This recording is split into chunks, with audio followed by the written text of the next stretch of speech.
Hello students, welcome to this third lecture of Advanced Calculus and Special Functions. In this lecture, we shall discuss the limit of a function of two variables. I have written here part 2. Why? Because in the last lecture we have already discussed certain examples regarding the limit of a function of two variables. The concept of neighborhood we would like to explain here, and the definition of the limit of a function of two variables in analytical form, and repeated limits, certain examples, and few exercises for your practice. So first thing is neighborhood of a point in two dimensions. You see, if we are here, what is the meaning of neighborhood of the point AB in two dimensions? Suppose this is the x-axis and this is the y-axis. In fact, neighborhood means the collection of points around this given point AB. So here we have chosen deliberately a neighborhood in square form.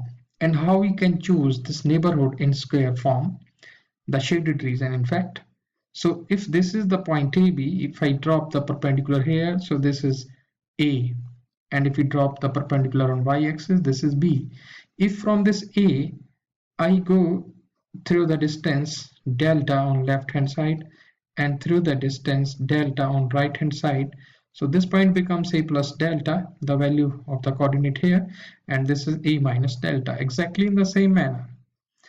At a distance delta, if we go downward, this is B minus delta, and similarly this is B plus delta.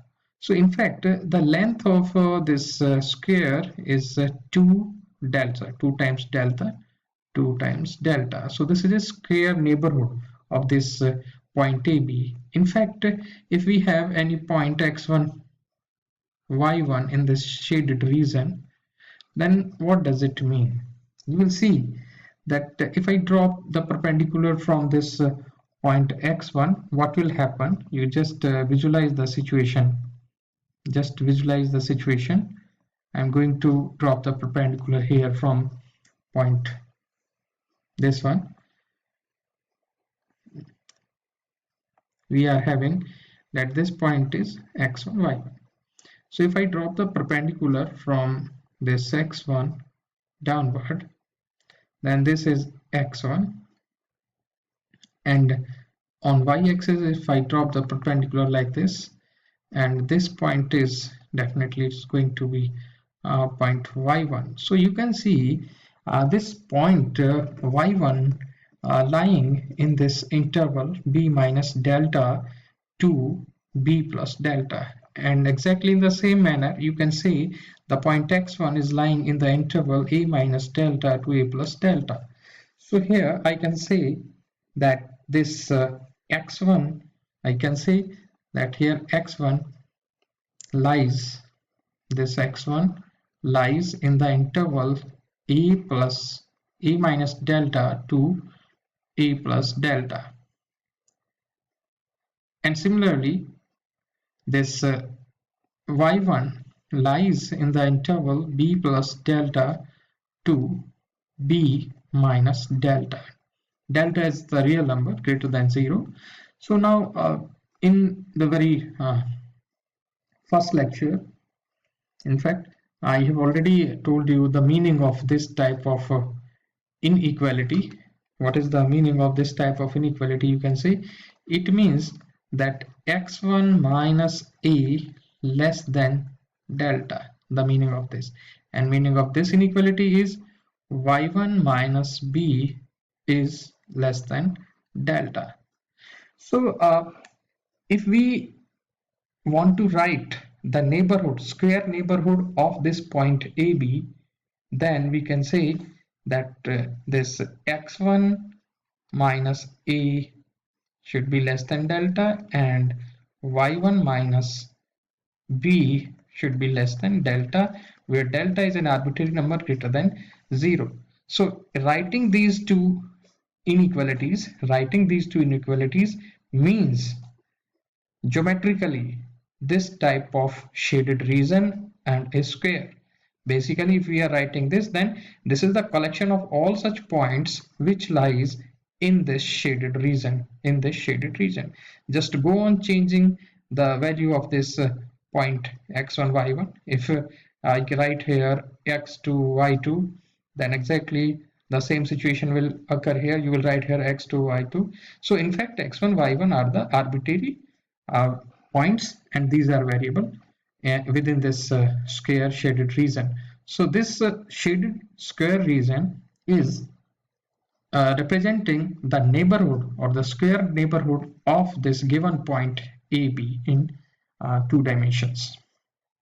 So analytically, we can say the set of all values x1, y1 other than AB that satisfy the condition x1 minus a mod less than equal to delta, y1 minus b less than equal to delta. Why we are writing equal to? Because and in certain situations this x1 y1 can be there also, here also on the boundary. So in that case that will be equal to delta.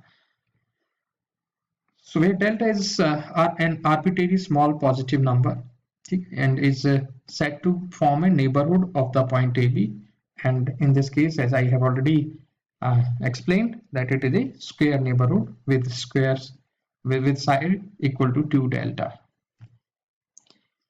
Now in analytical form, or the epsilon delta definition of limit of a function of two variables can be given like this. A function f is said to tend to a limit small l as a point xy tends to the point AB.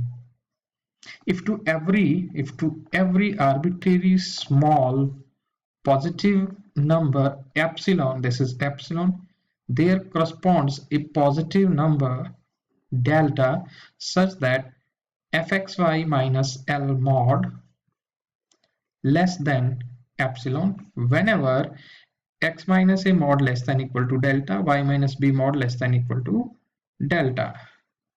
Symbolically, the situation can be represented like this: limit xy tends to the point AB, fxy limit of this function is equal to L.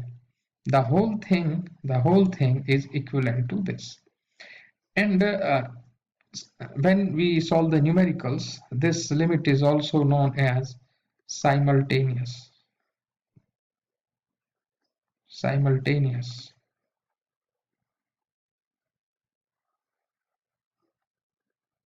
limit. This is also known as simultaneous limit.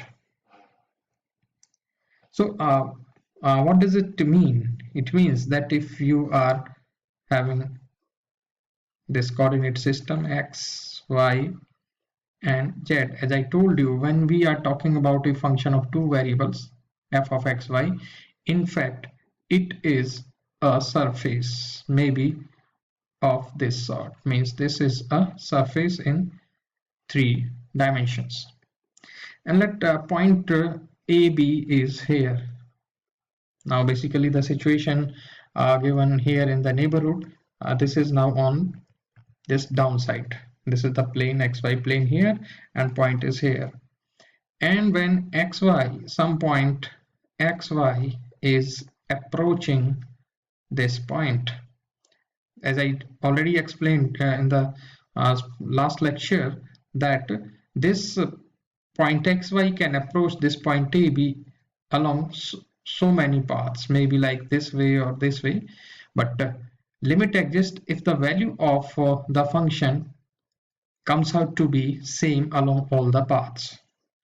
Now here you can see when xy is approaching this AB, the value of the function f of xy means it is approaching this point AB, and this point, of course this point xy is lying in some neighborhood.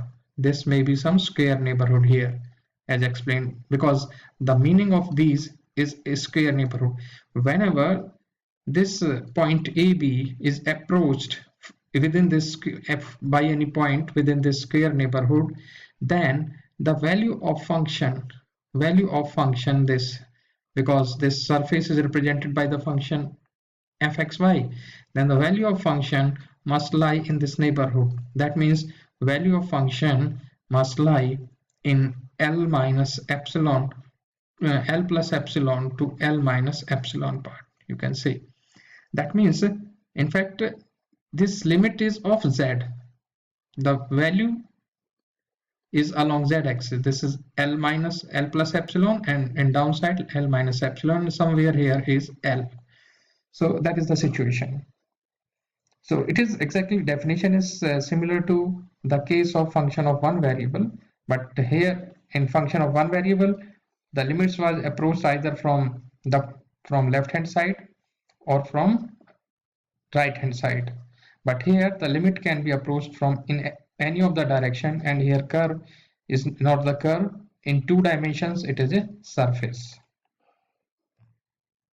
Now just understand the meaning of repeated limits. What is the meaning of repeated limits? You can see here, if a function, you are given a function f of 2 variables and is defined in some neighborhood AB, neighborhood of AB, then the limit y tending to b f of xy, if exist, because you are just approaching this b, y is tending to b, and x is kept as such. That means after getting this limit, the resulting function will be a function of one variable x, and we call it as, suppose, phi of x. If then the limit x tending to a, because first you have considered the limit y tending to b, and you are getting the function of x. Once you get the function of x, because there is variable x, then you try this limit x tends to a,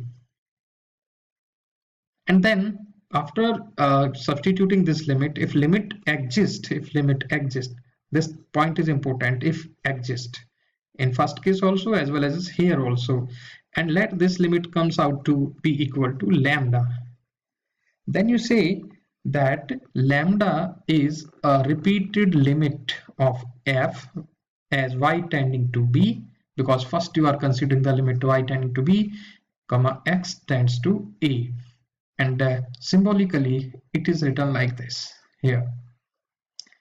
You can also proceed in other way. First you can take the limit x tends to a, the subsequent function will be of variable y, and then you can proceed with the limit y tending to b. In that case, the situation can be expressed like this: limit y tends to b, limit, because first you are considering the limit x tending to a, so limit x tending to a, y tend to b, f of xy, and let this is equal to lambda dash. So these two, note this point, that these two limits may be equal or may not be equal. Means these two limits, either you are proceeding with x tending to a and x tending to b by either of these ways, this one, or this one. In both the situations, these two, lambda or lambda dash, may be equal or may not be equal. Now let us discuss certain situations, but with certain examples. But before that, you keep in your mind this observation: in case the simultaneous limit exists, these two repeated limits, if they exist, are necessarily have to be equal, but converse is not true. However, if the repeated limits are not equal, then simultaneous limit cannot exist. Let us see this example one. And the first part here is, you want to find the limit limit of this function fxy, xy over x square plus y square. You are proceeding like this. First you are taking the limit x tending to 0. You put here x tending to 0, then 0 and 0. So all together you can see this is 0, and when you put limit y tending to 0, of course it will be 0. Now proceeding in a different way means that first you take limit y tending to 0. When you take y tending to 0, again the same situation. So here we can see that the repeated limits exist and both are equal. But the existence of repeated limits and their equality cannot ensure the existence of the simultaneous limit. That means it does not imply in all the situations that limit xy tending to 0, 0 f of x y exist. It is not necessary. Repeated limits are existing and both are equal, but it never ensure it does not ensure that this simultaneous limit will exist. For example, in the situation you can see this fact, and I think we have also worked out this example or this kind of example in the last lecture, lecture number 2, that limit of this function when xy tending to 0, 0 does not exist. How? You see, when we approach this function through the line y equal to x, for example, in place of y equal to x, we can also take y equal to mx. Let us, for the sake of convenience, we are approaching it through the line y equal to x. As I told you, that when we are approaching it through y equal to x, that means you can put here y equal to x. So you get x square divided by x square plus x square. So this is x square over 2x square, and this is 1 by 2. That means when you put here limit xy tending to 0, 0, the value comes out to be 1 by 2. But when you approach it through, for example here, when you approach it through the x-axis or through the y-axis, the limit comes out to be 0. When you approach the point 0, 0 along x-axis or y-axis, then limit comes out to be 0. So this 0 is not equal to 1 by 2. So we are getting different limits. So you can say the simultaneous limit in this situation does not exist, but repeated limits exist and they are equal. The next example, you see, in this situation we are having this function f of x y equal to y minus x divided by y plus x into 1 plus x divided by 1 plus y. You take the repeated limits x tend to 0, y tend to 0, f of x, y, and you get minus 1. Then you take the repeated limit in opposite manner, that first we are taking with respect to x, then with respect to y, you get 1. Now you can see the two repeated limits exist but are unequal. When this situation occurs, then you can obviously say that simultaneous limit cannot exist and there is no need to further verify the existence. Just if this type of situation is happening, that repeated limits are existing and they are not equal, then you can immediately conclude that simultaneous limit of this function will not exist. And this can be verified here in this case by substituting for y equal to mx or y equal to x in the similar manner as in case of part 1 of this example. So next come to example 2.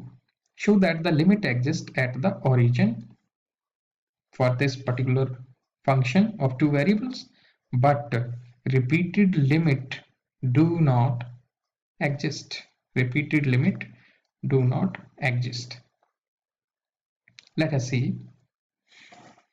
The function is being defined in some special manner that the value of function is x into sine of 1 over y plus y into sine of 1 over x whenever the product of x and y is non-zero, and whenever product of xy equal to 0, then the value of the function is 0. It is defined in this manner. Function is defined in this manner. So here we just try to find out the repeated limits. Limit y tending to 0, f of xy, limit x tending to 0. That means first you are approaching this by x tending to 0. When you put x tending to 0, you can see this in this part. This does not exist. And similarly, when you put y tending to 0, this does not exist. We are getting some indeterminate type of function. Therefore, we can say that limit x tending to 0, y tending to 0, f of xy, and limit y tending to 0, x tending to 0, f of xy does not exist. Now let us see how the simultaneous limit exists. In this situation, we can proceed through the epsilon delta definition or the analytic definition of limit of a function of two variables. For example, here, if limit exists, then what will happen?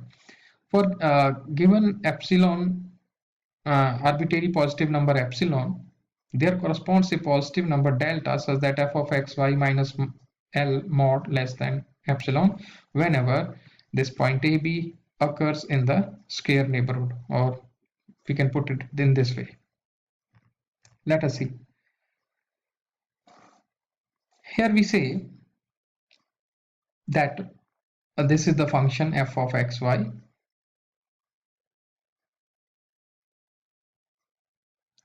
and we are writing it here f of xy minus L. In place of L, we are assuming here that f of xy minus, in place of L, we are assuming 0. And we just simplify it. F of xy means this quantity. This quantity can be put in this form by using the triangle inequality. Why? Because in fact this quantity will be equal to x sine 1 by x mod plus y sine 1 by x. And you can put it in this way, that this thing is less than equal to mod x into sine y by x plus y into sine 1 by x. It can further be written that less than mod x sine 1 by x mod plus mod y sine 1 upon, in fact this is the first one is sine y, here it is y, so here it is x mod x. Now sine of theta, mod sine of theta is always less than or equal to 1, so we remove these and we can write here this into 1, this into 1, less than equal to. Now here we write that this quantity is definitely less than equal to 2 times x square plus y square and square root. Why we are doing this thing? Because we want to get that x minus, because we are finding here limit at origin. That means in this case a, this point AB means the point 0 0. So you have to find that x minus 0 less than delta and y minus 0 less than delta whenever you assume this f of xy minus 0 mod less than epsilon. So this quantity will be less than this quantity, it can be verified. And if you assume that this quantity is less than epsilon, and it can happen if this square of x square less than epsilon square by 4, because this 2 can be taken here, so this is epsilon by 2, and when you square on both sides, so square of this plus x square plus y square less than equal to epsilon square by 4. When you separate it individually, then x square is less than this, y square is less than this. So in fact square quantity is less than this, so you can say mod of x is less than epsilon by 2, and you call this epsilon by 2 as delta, and similarly here mod of y less than epsilon by 2 and you call it as delta. So you are getting that this quantity is less than epsilon whenever this x is less than delta, mod x less than delta, mod y less than delta. So you can see the limit, because you have proceeded with this situation that f of xy minus 0 mod, and when you are choosing that it is less than epsilon, and it is happening only when you are getting this situation, and this situation means x minus 0 less than delta and y minus 0 mod less than delta. So the definition of the limit of the function is satisfied over here. So the limit of this function f of xy this is equal to 0. So in this situation, what we have observed that the simultaneous the repeated limit for this function does not exist as xy tending to 0 0, but the simultaneous limit exists for this case. Next, come to example 3. Show that the repeated limit exists at origin. In this is the example where we can see that the repeated limit exists at origin and are equal. Even then, we cannot say that the simultaneous limit will exist. For example, you see the function is f of xy equal to, this is 1 when the product of xy is non-zero, and it's 0 when product of xy is 0. So you can find limit y tending to 0 f of xy equal to 1. Why we are doing this? Because you are taking y tending to 0. Then if x is non-zero, y is non-zero, so that means this thing will be happening. So for x non-zero, this is equal to this, and for x equal to 0, definitely the product of xy will be 0. So the 0 is there. So limit y tending to 0 f of xy equal to this. Now again in this, when you put limit x tending to 0, so definitely when x is tending to 0, that means x is not equal to 0. That means this will occur. That means limit y tending to 0 first and then limit x tending to 0, you are getting equal to 1. That the repeated limit, one of the repeated limit is equal to 1. Now the second repeated limit is also 1. So here you can say that repeated limits exist and are equal. Now we check the existence of simultaneous limit. Again, since there are arbitrary points near 0 0 at which f is equal to 0 and points arbitrarily near 0 0 at which f is equal to 1. Therefore, for epsilon greater than 0, f of xy minus f of 0 0 are in fact equal to f of xy, because 0 0 means product of xy is 0. So in that case, that is value is 0. F of xy cannot be less than epsilon for all points in the neighborhood of 0 0. Therefore, you can say that the limit xy tending to 0 0 f of xy does not exist. That means here what is happening? Here the repeated limits of this function exist, both repeated limits are equal, but the simultaneous limit of this function does not exist. So there are certain important points to keep in your mind. That number one, existence of simultaneous limits does not imply the existence of repeated limits. For example, the last numerical problem we have explained, example 3. Second point, existence of repeated limits does not imply the existence of simultaneous limits. If the repeated limits exist and these are not equal, then you can infer that simultaneous limit cannot exist. So in such a situation, if repeated limits are existing and they are not equal, then you can say that simultaneous limit cannot exist. But if repeated limits are existing or are and they are equal then there is the possibility that simultaneous limit may exist. So there was the example there regarding all of these 3 points. So this is the exercise for your practice. You can do it, and The problems and many things are taken from this book, S.C. Malik, Principles of Mathematical Analysis, very old book and a very good book. You can consult. Thank you.